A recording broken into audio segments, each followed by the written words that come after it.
é uma atitude. Até esses tempos atrás, eu achei que fé não era uma ação. Porque se tu olhar a Bíblia, eu quero ler com você, a Bíblia diz que a fé é um firme fundamento de uma expectativa de espera. É uma certeza de uma espera. Então, eu creio e cruzo os braços. Mas quando eu fui ler com mais profundidade, eu entendi que quando eu creio, eu ajo. Se você quer prosperar, você vai agir a sua fé. Se você quer um casamento melhor, você vai agir a sua fé. Então a fé é uma movimentação minha e sua, ou seja, é uma ação. Eu quero ler contigo, está lá em Hebreus 11, consegui colocar no telão para mim, Hebreus 11, versículo de número 1.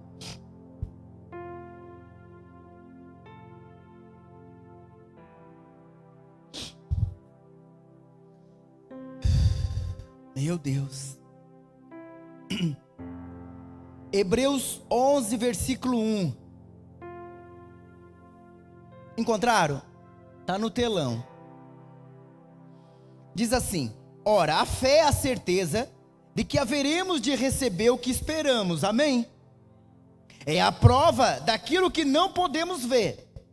Portanto, foi mediante a fé, presta atenção. Portanto, foi mediante a fé que os antigos receberam bons testemunhos. Versículo 3. Pela fé, compreendemos que o universo foi criado por intermédio da palavra de Deus. E aquilo que pode ser visto foi produzido a partir daquilo que não se vê. Tudo que nós estamos vendo hoje partiu de algo que não era visto. Amém? Hoje nós conseguimos ver o sol, não existia. A lua, estrelas, não existia. Tudo passou a existir através da palavra de Deus. Esse é o nosso Pai. Eita glória, meu Deus, que tanto poder, meu Pai. Olha só, esse é o nosso Deus. Versículo 4, agora Deus vai nos pegar. Versículo 4. Pela fé... Presta atenção, pela fé Abel ofereceu a Deus um sacrifício mais excelente do que Caim. Calma, eu não estou falando de oferta, tá? A Simara já fez. Pela fé Abel ofereceu a Deus um sacrifício mais excelente do que Caim. Por meio da fé, presta atenção, por meio da fé ele foi reconhecido como justo. No momento em que Deus aprovou as suas ofertas. Apesar de estar morto, seu testemunho de fé ainda fala. Que é isso? Nós acabamos que aqui, se tu olhar Hebreus 11, fala da galeria dos heróis. Homens e mulheres que acreditaram em algo impossível. É a galeria dos heróis. Quem quer ser herói aqui? Quando fala de herói, você talvez já pensa no Superman. Já pensa no Batman, alguém, uma personagem que você gostou, gosta ainda. Só que os heróis da televisão é contos de fada, não existe aquelas personagens. Mas nós podemos sim ser o herói da nossa casa. Então eu preciso entrar na galeria de Deus. Aqui está falando que é a galeria dos heróis, aqueles que crê realmente. Então eu e você precisamos entrar neste lugar, amém? Que nós possamos entrar nessa galeria de homens que marcaram a sua história, que Deus registrou para nunca mais ser esquecido. Mesmo Abel sendo morto, o seu testemunho ainda fala, como se o cara tivesse vivo. Então o seu testemunho ainda fala, porque ele deu uma oferta excelente. para Deus. Eu quero continuar lendo.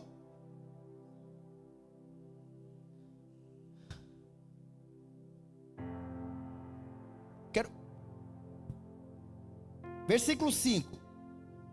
Por meio da fé, Enoque foi arrebatado, de forma que não experimentou a morte, e já não foi encontrado, porquanto Deus o havia arrebatado, visto que antes de ser arrebatado, havia recebido o testemunho de que tinha agradado a Deus.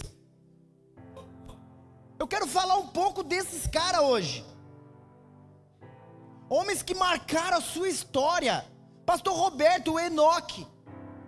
Um homem que andava com Deus, um homem que tinha comunhão com Deus. Deus olhou para ele: vem comigo, filho. Você sabe o que é Deus olhar para alguém e trazer para ele? Ele não morreu. O cara tinha tanta comunhão com Deus que ele nem provou da morte.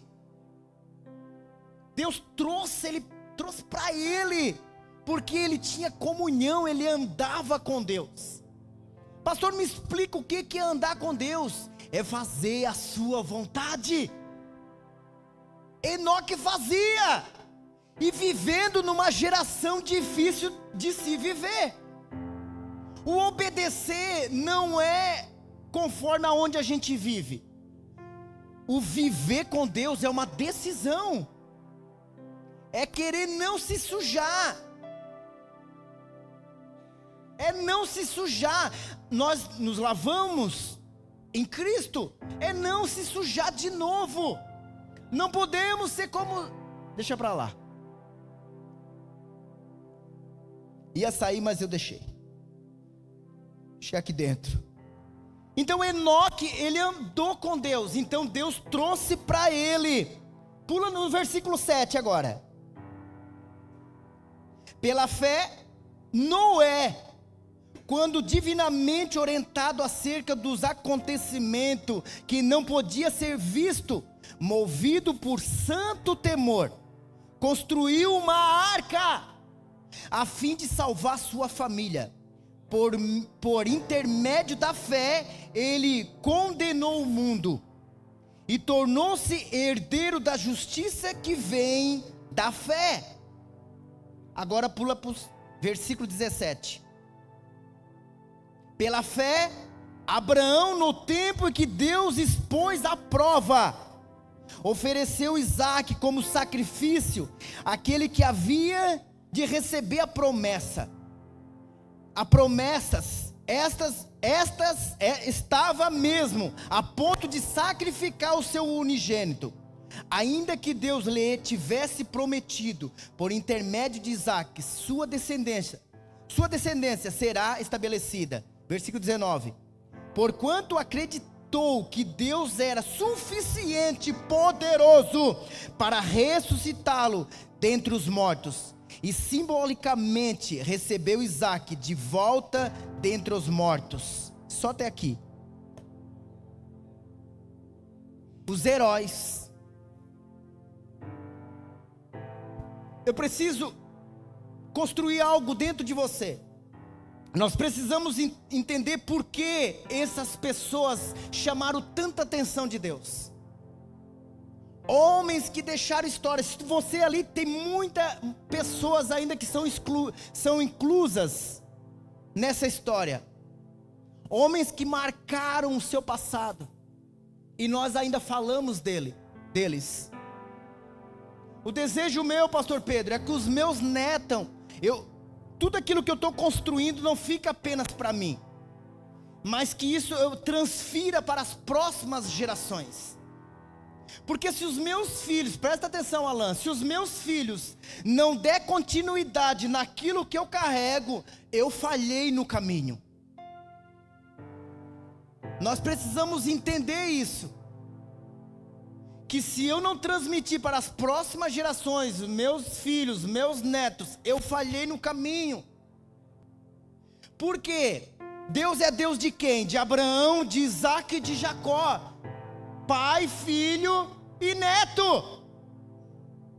foi passando de geração em geração, porque eles construíram dentro do filho aquilo que eles carregavam.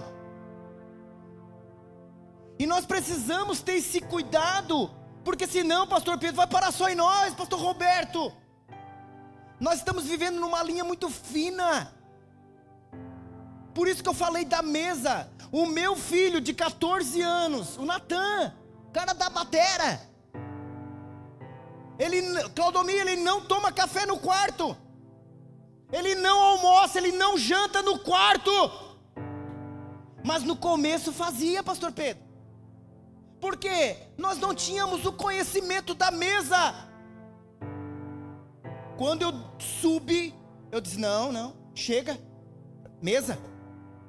Porque uma coisa é eu não saber, outra coisa agora eu sei. Então, uma coisa é você não saber o que fazer, outra coisa é você saber e não fazer. Aí vem o que? Deus cobra. Porque Deus, Ele não vai tomar por inocente o culpado. Se você é culpado, Deus não vai passar a mão na cabeça, porque você sabia o que fazer. Então nós precisamos entender os lugares que nós estamos entrando. Então Abel ele deixou história. Eu quero ler com você aonde esse menino marcou a sua história. Que lá aonde eu e você estamos lendo é no Novo Testamento. Quero abrir com você lá no Velho Testamento, Gênesis, no começo de tudo. Olha quem eram esses meninos.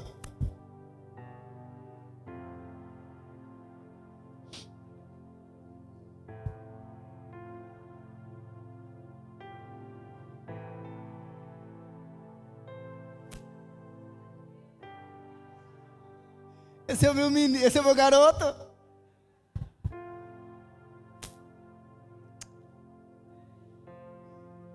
Não posso chorar, não posso estragar minha maquiagem.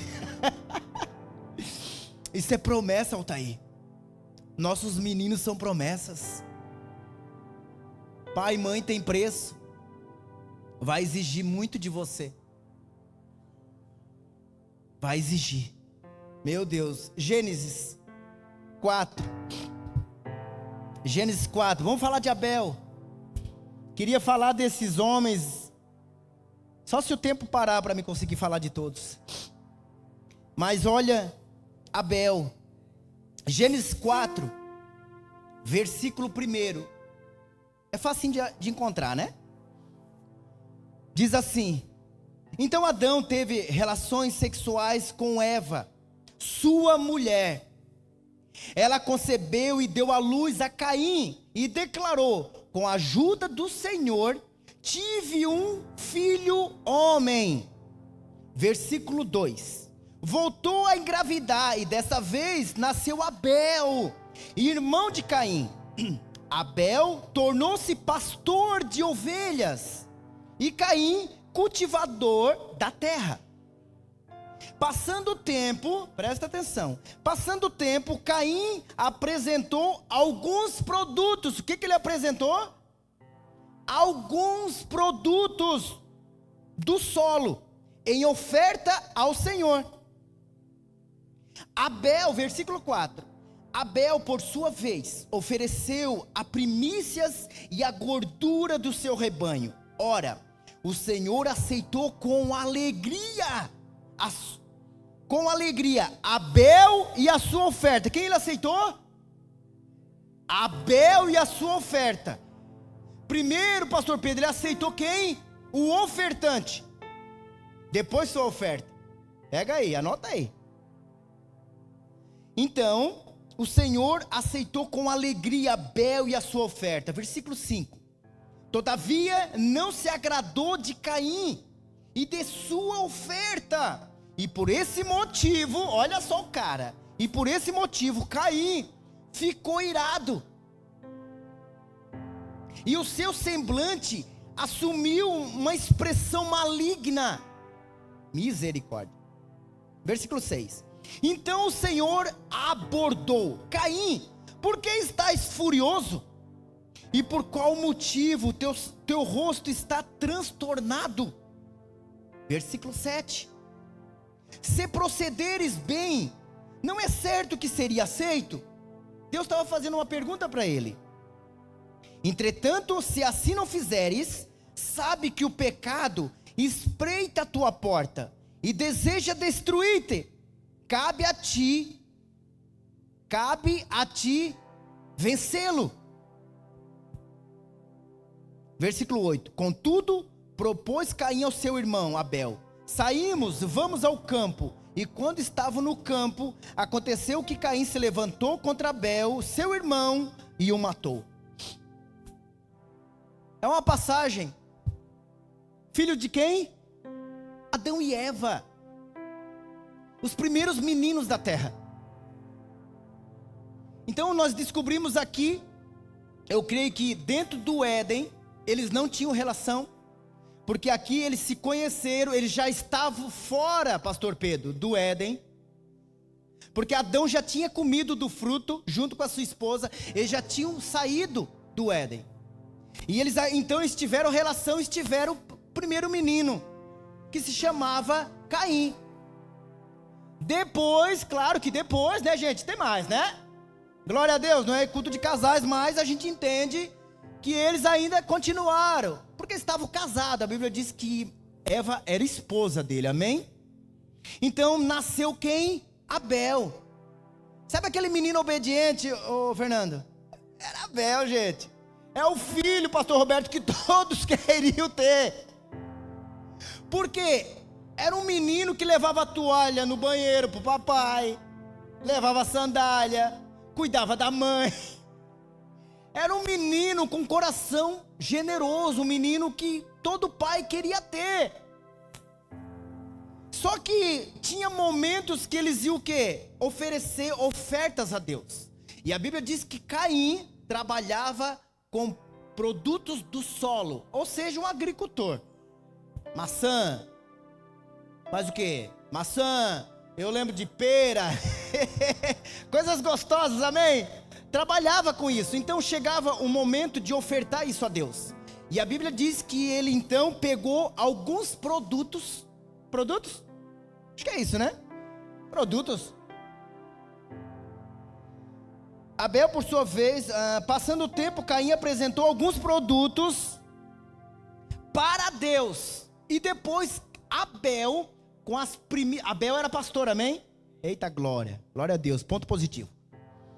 Então Abel, ele trabalhava como pastor de ovelha. E a Bíblia diz que quando ele foi oferecer um sacrifício excelente para Deus, ele pegou o que? As primícias e a gordura.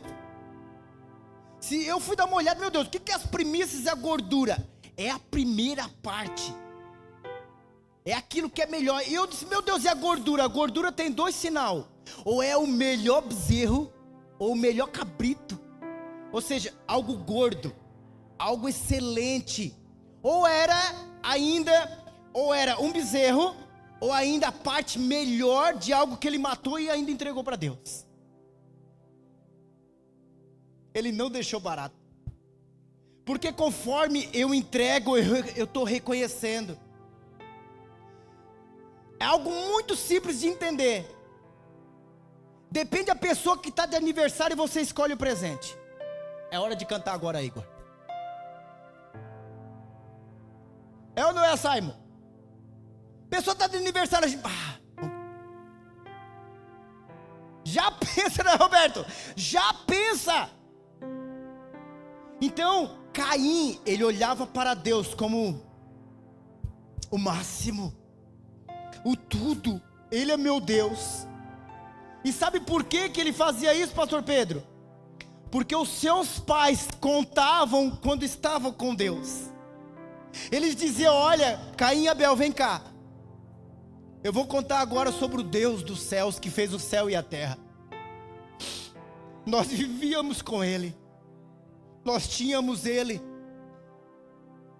Eu aprendi, a Bíblia diz que quando Deus fez Adão e Eva, eles cuidavam da terra.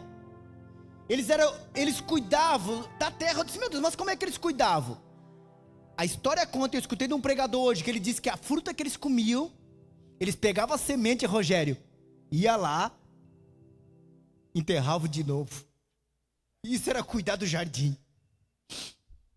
Não precisava levantar de manhã cedo, pegar a enxada. Não. Eles pegavam do fruto, comiam o fruto que tinha semente, eles plantavam de novo. Essa era a vida que Deus tinha planejado para eles. Era uma vida muito boa. Então Deus começou. Então Adão e Eva falavam, estavam contando essas histórias para os seus filhos. Então os olhos de Abel se encheu. Pai, eu quero isso, pai.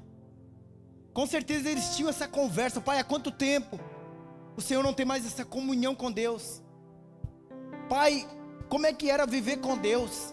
Aquele que prova de Deus nunca mais é o mesmo. Eu creio que Adão era um homem angustiado, um homem triste, com certeza. Mas a Bíblia diz que então Abel foi lá e fez um sacrifício excelente. E a Bíblia diz que Deus olha para Abel e a sua oferta e aceita. Para você entender que quando você traz a sua oferta, o seu dízimo, presta atenção. Quando eu trago a minha oferta e o meu dízimo, ali está representando a minha vida. Nós precisamos entender quando nós fizemos o Pix, QR Code ou na cédula.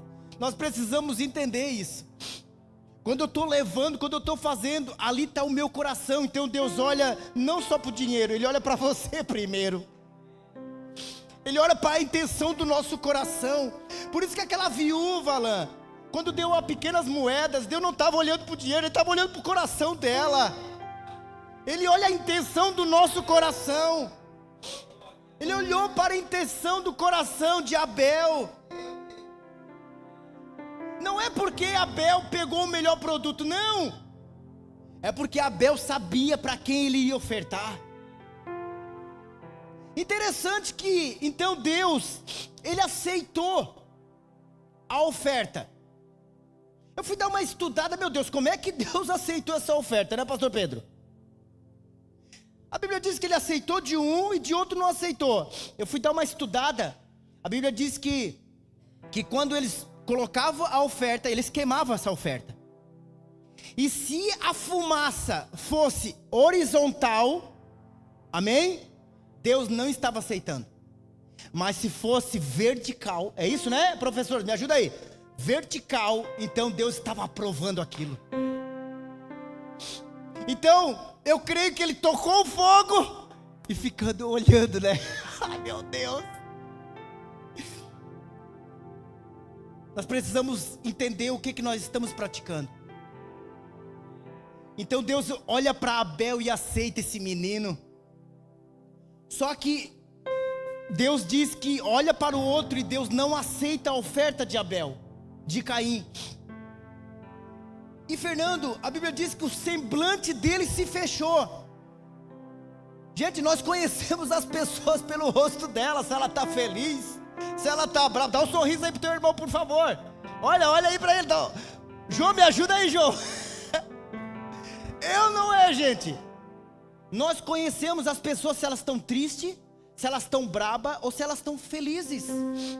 E o semblante dele, olha o que a Bíblia diz na minha tradução, era como um semblante maligno. O que é um semblante maligno, pastor? Me explica isso. É um semblante de vingança. Ele não estava só chateado, ele não estava só bravo, era um sentimento que estava florando dentro dele de vingança. Na verdade, pastor Pedro, ele não queria se vingar do irmão. Ele queria machucar Deus.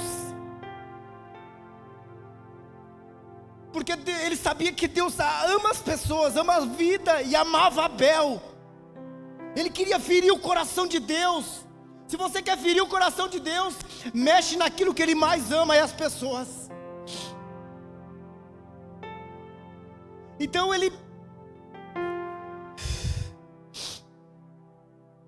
Então o semblante dele virou com um sentimento de vingança.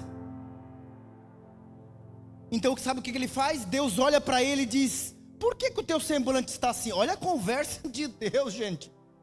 Hoje está tão difícil a gente ouvir ele, né, pastor Roberto? Tão difícil. Deus vinha: ô Caim, por que tu tá assim, cara? Por que o teu semblante está caído? Se tu fizesse o certo, tu acha que eu não tinha te aceitado? Se tu fizesse o que é certo, tu acha que eu também não tinha aceitado a tua oferta?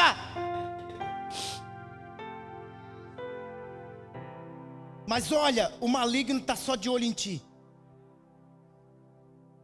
Ele está à porta.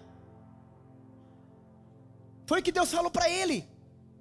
Ele está à porta, às espreitas, uma coisa assim que falou na minha lei. Ou seja, ele está ali, só observando. Aí Deus orienta ele está à porta, mas tu deve dominá-lo. Dominá-lo, ou seja, dominar as tuas emoções. Deus já sabia o que estava gerando dentro de Caim. Um sentimento de vingança.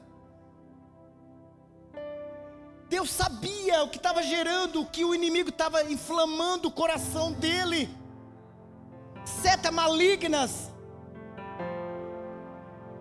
Mas sobre ele deve dominar Caim.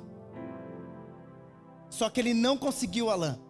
Ele pega, convida o irmão dele no campo e mata o menino. Então o sangue de Abel cai na terra. E a Bíblia diz que a terra não teria mais a sua força por causa do sangue inocente de um menino. Eu e você colhemos muitas coisas que outras fizeram de errado. Por isso que nós precisamos nos unir como igreja. Eu tenho aprendido que nós carregamos uma verdade, amém?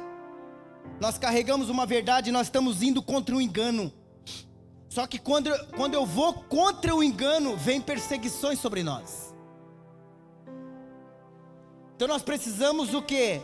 Nos revestir com as armaduras de Deus. Para resistir, ficar firme. E depois a história. Aí, essa história de Abel, eu quero encerrar aqui só para saber por que Deus, no Novo Testamento, ainda falava daquele menino. Oh meu Deus, já é o código. Para encerrar, eu quero falar de Enoque, amém? Abre comigo.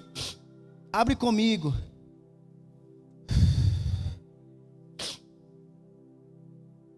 Abre comigo Gênesis 5, está aí pertinho.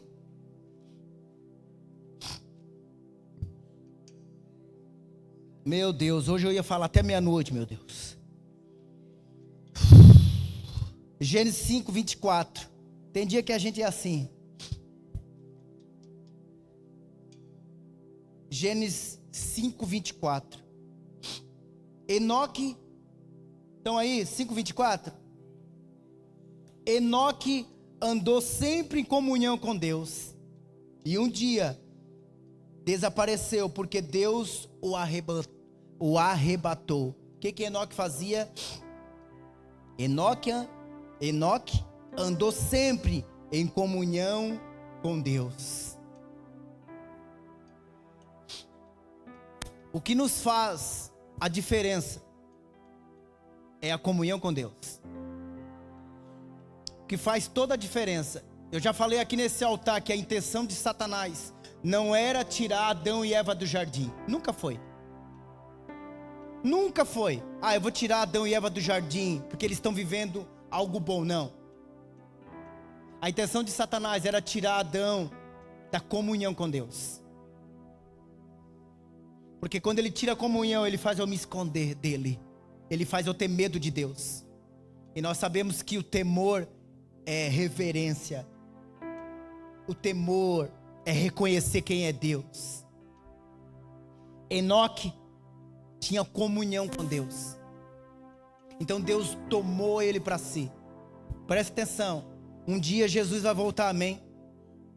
Ele vai buscar a sua igreja. E a Bíblia diz, João Vitor, que ele vai ficar nas nuvens. E Ele vai enviar os seus anjos. Então, se eu e você estiver em comunhão com Deus, Ele vai nos levar com Ele. Se eu e você estiver em comunhão com Deus, Ele vai nos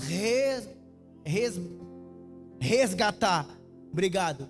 Nos resgatar para Ele. Pastor, como é que eu posso ter essa comunhão? Deixando de ter comunhão com muitas outras coisas. Para ter comunhão com Deus, você precisa de tempo com Ele.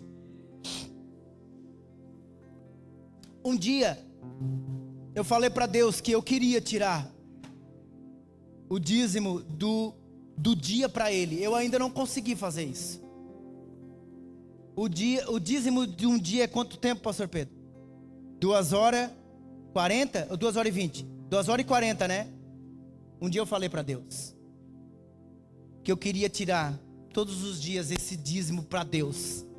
Ainda não consegui, real, porque ainda tem muitos afazeres, muita coisa a gente está fazendo.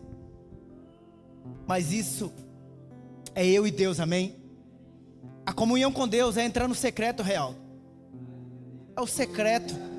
Como a Simara falou, aqui é um altar público. Aqui todo mundo me veja. Todos me vejam pela mídia, você. Mas no secreto só Ele me vê. Lá eu tiro a calça, o sapato, boto uma bermuda ou um pijama, eu fico mais à vontade. Ali Deus veja o meu comportamento com meu filho, com a minha esposa. Lá Deus Ele veja como é que a gente mexe com o dinheiro, com as coisas. É lá no secreto que Deus vai ver realmente quem eu sou. Não é aqui. Pastor Roberto, não é aqui que eu tenho comunhão com Deus. Não, aqui eu estou exercendo aquilo que Ele me chamou. A comunhão com Deus é lá no secreto. A comunhão com Deus é lá todos os dias. Senhor, eu estou aqui, ó. Senhor, me perdoa porque hoje eu menti. Senhor, me perdoa porque hoje eu vi algo que não deveria ver. Senhor, me perdoa porque eu pensei coisas que não deveria pensar. Lá eu abro meu coração para Ele. Senhor, me perdoa, por favor. Por favor, Senhor, me perdoa. Eu quero ser um marido melhor, um pai melhor, um pastor melhor, um amigo melhor, um filho melhor. Eu quero ser. É lá no secreto. É o altar secreto. Então, reserva um lugar lá. Pastor, mas eu não tenho um quartinho reserva para orar. Gente, sabe como é que eu e a minha esposa fazíamos? Nós morávamos numa meia água. Só tinha um quarto, um banheiro e uma cozinha, tudo pequeno. Nós fazíamos assim, às vezes junto. Depois eu dizia, agora vai que eu quero ficar sozinho com o pai. É assim. Ficava ajoelhada lá, nós dávamos as mãos e orávamos. Daqui a pouco eu saía, ela ficava lá. Era assim. Nós damos jeito, sim, nós damos jeito. Se você quer, você vai dar jeito.